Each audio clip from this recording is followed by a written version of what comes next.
안녕하세요, 정현수입니다. 오늘은 지하수 컨트롤 박스입니다. 이게 지하수 컨트롤 박스가 아니고 수막 제어, 자동 제어, 수막을 이제 자동으로 제어해주는 컨트롤 박스입니다. 이거 보통 분들이 이제 수막을 이제 24시간 타이머로 이제 많이 제어하죠. 근데 24시간 타이머로 제어를 하게 되면 이제 문제가 생기는 게, 아침에 너무 추울 때 수막이 일찍 끊어져 버리면 수막에 있던 물이 얼어버립니다. 또는 이제 또 너무 늦게 꺼지면, 해가 있는 상태에서 이제 수막이 꺼져 버리면 이중에 있는 그 물이 이제 증발을 하면서 이제 안개를 만들어 버리거든요. 그래서 수막이 꺼지는 타이밍이 좀 애매합니다. 그러니까 그때 달라요, 이게. 그날 날씨가 어떻게 되느냐, 그리고 외부 온도나 이제 해가 얼마나 있느냐, 그 상황에 따라서 수막이 꺼지는 시간이 전부 다 달라져야 되는데, 그 24시간 타이머를 하면 항상 그 부작용이 있죠. 그래서 24시간 타이머를 하면 이제 이중으로 이제 얼음이 많이 떨어지는 분들도 많고, 또는 아까했지만 이제 좀 늦게 꺼져가지고 이제 그 해가 뜬 상태에서 수막이 꺼져버리면, 아겠지만 이제 수막이 증발을 하면서 수막이 물이 이제 그래서 이제 차온물이 이제 증발을 하면서 이제 안개를 만들어야 되거든요. 그러면 이제 그 안에 하우스 안에도 이제 문제가 생기죠. 이제 안개가 돌으니까 습이 높아져 버리거든요. 그런 상태에서 이제 뭐 하면 병도 나겠지만, 중요한 거는 이제 안개가 만들어지면서 해가 늦게 들어옵니다. 그래서 24시간 타이머로 하는 거는 가장 원초적인 방법. 그래서 이제 하는 게, 저 같은 경우 이제 복사열 하는 거입니다. 복사열이 뭐냐면은 이제 해가 얼마 떠서 하우스에 얼마나 영향을 미치는지 체크하는 그 온도계거든요. 그 복사열이라는 거를 체크하고, 이제 이중 비닐 온도도 체크합니다. 말 그대로 이제 이중에다가 이제 그 수막을 쏘는 거기 때문에, 그 수막이라는 이 지하수가 이제 겨울 되면은 보통 한 12도에서 13도 정도 되는데, 이 수막물이 난방용이 될 수 있지만 냉각용이 될 수도 있습니다. 그래서 저녁에 수막이 일찍 작동을 해버리면 하우스가 이제 냉각이 돼버리는 현상이 생겨요. 냉각이 되면은 안에 이제 하우스가 급격하게 냉각되면서 안에서 결로가 만들어지거든요. 그 문제가 또 문제돼요. 하우스 뭐 난방비가 더 많이 나가는 게 있는데, 실질적으로 더 문제는 이제 안에 냉각이 된다는 거. 냉각이 되면서 결로가 만들어진다는 거. 그게 좀 심각한 문제거든요. 그래서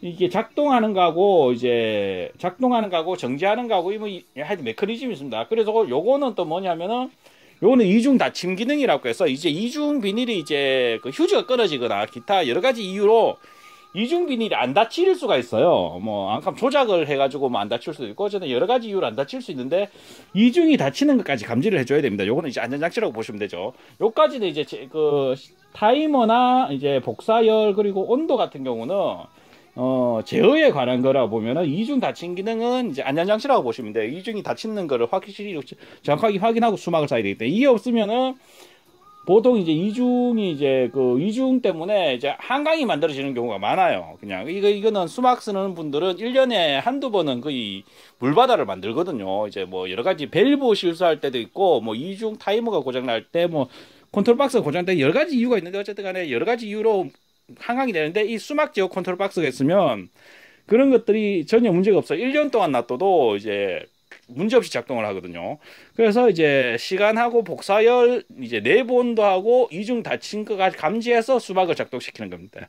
그래서 요 위에는 이제 수막 제어에 관한 내용이고, 이 밑에는 이제 이제 지하수를 분배해 주는 겁니다. 수막을 우리가 이제 사용을 하니까, 수막을 사용하면은 이제 물탱크도 같이 사용하죠. 이제 지하수 한 개로 물탱크도 사용해야 되고 수막도 사용해야 됩니다. 그런데 이제 그거를 이제 보통은 뭐 수동으로 하시는 분들은 일일이 손으로 제끼고 뭐 이거 버튼을 누르거나 이제 그런 식으로 작동을 하죠. 또는 뭐 타이머를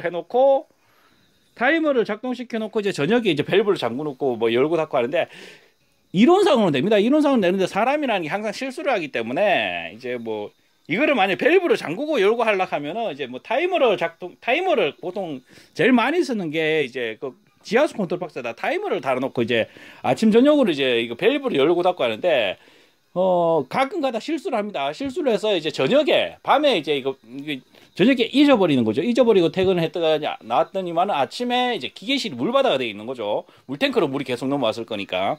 물바다가 되어 있거나, 또는 아침에 이거를 조작을 깜빡해서 이중 비닐이 열리고 있는 상태에서 이제 관수가 되니까 물탱크가 비죠. 물탱크가 비니까 지하수가 돌고 있는데, 이 지하수가 물탱크로 안 가고 수막으로 계속 가고 있는 거예요. 그러다 보면은 이제 물바다가 되는 거예요, 그냥. 그런 경우를 제가 수도 없이 봤습니다. 이거는 이 수동으로 해놓으면은 누구나 한 번씩은 다 실수를 합니다. 그거 많게는 1년에 한 두세 번 실수하시는 분들도 있고, 최소한 뭐 2년에 한 번 농사 짓고 이 실수 안 해보신 분들이 없습니다. 안 해보신 분들은 유일하게 있는 게, 제가 알기로는 이 지하수 자동화 컨트롤 박스를 넣으신 분들은 이 실수가 거의 없습니다.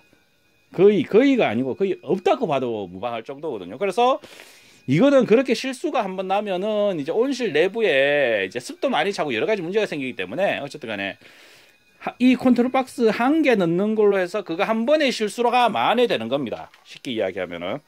그래서 이제 요거는 이제 그 컨트롤 박스입니다. 요 컨트롤 박스고, 이제 안에도 요렇게, 요거는 전자밸브 지하수 분배기하고 수막 제어기하고 같이 붙어 있어 가지고 요렇게 되는. 요거 같은 경우 이제 택배로 안 나가고 논산으로 갑니다. 논산으로 가는데 지금 벌써 주문을 하셨죠. 이제 주문을 하시고, 요거는 제가 설치를 하러 가는 거기 때문에 그 대신에 요거는 이제 출장비가 없습니다. 이제 출장비가 없고 자격비만 이제 포함된 상태인데, 이제 대신에 이제 출장은 제가 원하는 때 갈 수 있는 걸로 해서 그렇게 지금 준비가 돼가지고 이렇게 작업이 돼가 컨트롤박스는 다 만들어졌습니다. 컨트롤박스는 다 만들어졌고, 이제 나중에 출장을 가거나 또는 돌아올 때 뭐 기타 여러 가지 거 있을 때 아마 그 이제 수막이 이제 저희 빨래도 12월 달까지 쓰잖아요. 그 전에 이제 한번 가서 작업을 할 겁니다. 작업을 하고 이제 그때 작업을 하면서 한번 더 설명을 한번 이제 해드릴 수 있도록 하겠습니다. 오늘 동영상은 요 수막 자동화 이제 하고, 이제 수막 자동화에 어떤 센서가 들어가는지 요 간단하게 좀 설명을 드렸고, 작동 원리 이런 식으로 좀 설명을 드렸습니다. 요거는 현장 가서 한번 더 이제 언제 될지는 모르겠는데 아마 11월 달쯤 갈지도 모르고 10월 달 갈지도 모릅니다. 원래가 들어오면 수막이 작동할 때 가는 게 제일 좋습니다. 그때 가는 게 제일 좋으니까 좀 늦게 갈 수도 있고, 하여튼 요거는 랩으로 이제 포장을 해서 아마 보관을 할 겁니다. 보관을 하고 그렇게 하도록 하겠습니다. 오늘 동영상은 이렇게 마치도록 하겠습니다. 오늘은 수막 자동화에 대한 내용이었습니다. 서현수였습니다. 감사합니다.